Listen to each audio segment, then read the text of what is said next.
Mike Gill, State of Corruption. I've had quite literally hundreds of witnesses.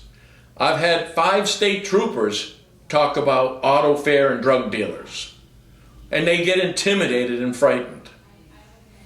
You've heard other witnesses come forward. It's like on Kill Gill video about how they tried to murder me. Aganos, Cruz, Griner, along with Sequoias. Now I have a witness that wants to come forward, who asked to be on camera, a brave witness that, his name is Mike. I'm not going to give you his last name. But he worked at Auto for a year. Is that right, Mike? Correct.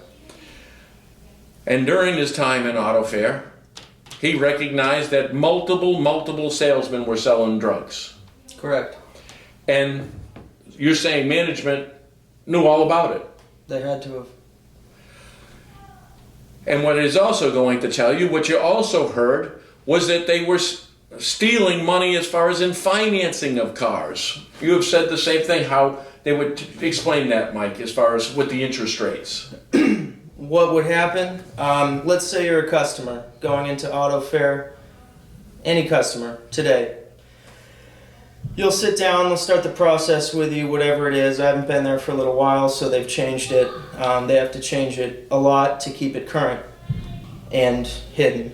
So you come in as a customer, you find a car that you want to buy, not important. They need to give you a car that you want to buy and pay for, just sales. After that, they do your credit check, sometimes illegally, sometimes legally, also not important. They'll tell you your real credit score, whatever it is. Say it's an 800, 850. Is that the top? Yeah. Okay. Say you have an 850 credit score, and they tell you you can finance this 2016 Honda Accord LX for $800 a month. That person says, that's crazy. My credit score is perfect. What's the reasoning behind that? And at that point, it's basically just a big intelligence test where the managers will say, sorry, that's all we can finance you for. That's what the banks say. That's not us. That's not on us. That's on the banks that we use. And at that point, the customer can either... And you were talking like 8%. Yeah, it can be anything. Right. Would they really qualify for like 2%? I was paying $600 a month on a really shitty car. Right. So the thing here is, and that's what Mike, I'm in the mortgage business, remember? Higher interest rate is the upsell. That means they get all the money. They made more money on financing for you. Now remember who's financing it. Primary bank. It is the drug money, the credit unions. So it's part of the laundering. So if they're going to cheat you with the cover-up, they're going to cheat you with the financing. See? And if you remember Kill Gill video, isn't that what exactly he said? Was Mike saying the same thing? And he was saying you could go in there at any time and buy drugs as to any quantity. Mike's telling you there's multiple salesmen who'll do this. And when they report it, they get fired. Now think about this. Mike also has a direct connection, as we talked about, to our courier. The same courier that the U.S. Attorney has. Mike knows him directly. In fact, isn't that so, Mike? The gentleman that we spoke to. Correct.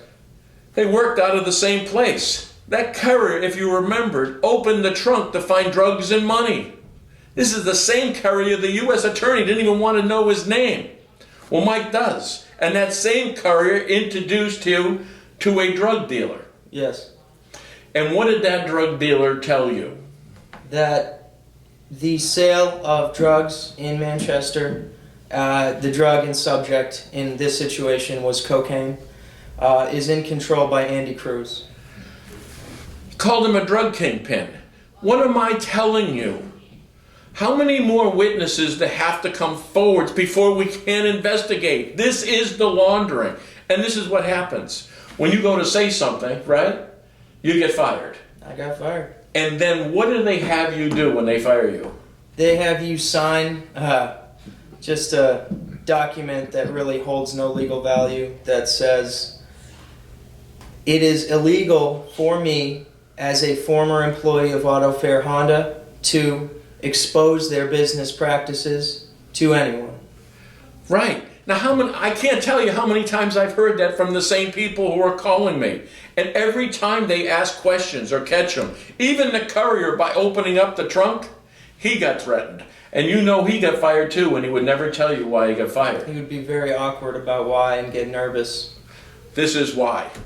We're not telling you anything that I haven't been telling you for years.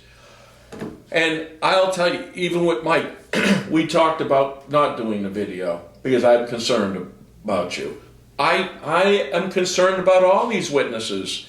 Mike's wanted to come forward. Mike contacted us. So we need more brave citizens to stand up and fight this. And that's what he's doing. So I want you to know that you can come forward. That I'm going to give everything we're giving here. As I told you last Thursday, a package was delivered to President Trump. He's in Rome today, but I was promised Kellyanne Conway is the one who delivered it. So I'm confident that he is going to get this information. This is the swamp.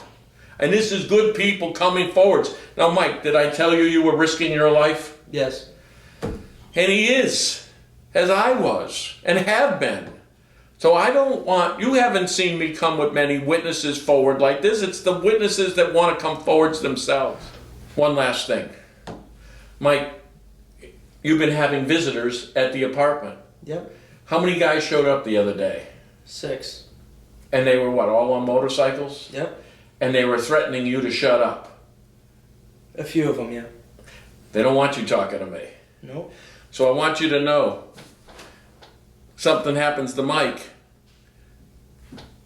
then something's going to happen to you. You understand? We stand together here.